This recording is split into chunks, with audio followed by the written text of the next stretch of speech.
রাজনীতিবিদদের কথা ছিল এই পর্যায়ে আমি রাজধানীর ইস্কাটন রোডের একটি মিলনায়তনে সংস্কার ও নির্বাচন নিয়ে সেমিনারের আয়োজন করে ডেমোক্রেসি ডেজ বাংলাদেশ। নিম্নকক্ষে পিআর বাস্তবসম্মত না। সবাই বক্তারা বলেন, সংবিধানকে পাশ কাটিয়ে পিআর নিয়ে দেশের জনগণকে বিভ্রান্ত করার চেষ্টা করছে গুটি কয়েক রাজনৈতিক দল। পিআরের কথা বলছেন, তারা আবার পাল্টা বলছেন এই সরকারি বৈধ নয়। জামাত পিআর নিয়ে প্রথম থেকে লড়াই করেনি। কেউ কেউ প্রশ্ন করেছেন না, যদি পিআরই তাদের মূল দাবি হয় তাহলে এতদিন তারা পিআর নিয়ে বললো না কেন? আপনারা আলোচনার টেবিলে আছেন, আবার সরাসরি রাস্তার মধ্যে বিক্ষোভ করছেন। এটা কোন ধরনের আচরণ? এই ধরনের স্লোগান তুলে তুলে না আমরা মানুষের মধ্যে বিভ্রান্তি তৈরি করছি।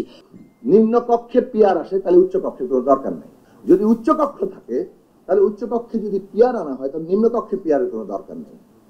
ফলে যারা উচ্চকক্ষ মেনে নিয়ে এসে আবার নিম্নকক্ষে পিআর চাইছেন তারা আসলে পুরো জিনিসটারই একটা বোঝাপড়ার মধ্যে যথেষ্ট জায়গা নেই। বিএনপির স্থায়ী কমিটির সদস্য আমির খসরু মাহমুদ চৌধুরী বলেন, পিআর পদ্ধতিতে নির্বাচন করতে হলে তার আগে জনগণের সমর্থন নিয়ে সংসদে গিয়ে আইন পাশ করতে হবে। ওয়ালটন এখন দেশের সীমানা পেরিয়ে পৌঁছে গিয়েছে 50টিরও বেশি দেশে। ওয়ালটন, ঘরে ঘরে বিশ্বজুড়ে। সংস্কার কমিশন হোক আর না হোক, as far as we are concerned, আমাদের 31 দফা সংস্কার আমরা বাস্তবায়ন করব। আমরা কয়টি দল বসে টেবিলের চারদিকে বসে বাংলাদেশের ভবিষ্যৎ নির্ধারণ করব, এই দায়িত্ব কে দিয়েছে?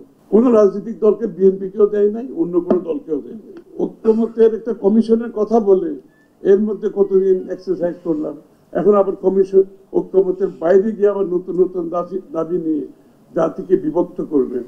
এর আগে রাজধানীর জিয়া উদ্যানে জিয়া সুইমিং কার্নিভাল প্রতিযোগিতায় বিজয়ীদের মাঝে পুরস্কার বিতরণকালে আমির খসরু মাহমুদ চৌধুরী বলেন, পরিবর্তিত নতুন বাংলাদেশে গতানুগতিক রাজনীতির কোনো ভবিষ্যৎ নেই। বিএনপিকে একটি আদর্শ দল হিসেবে মানুষ দেখতে চায়।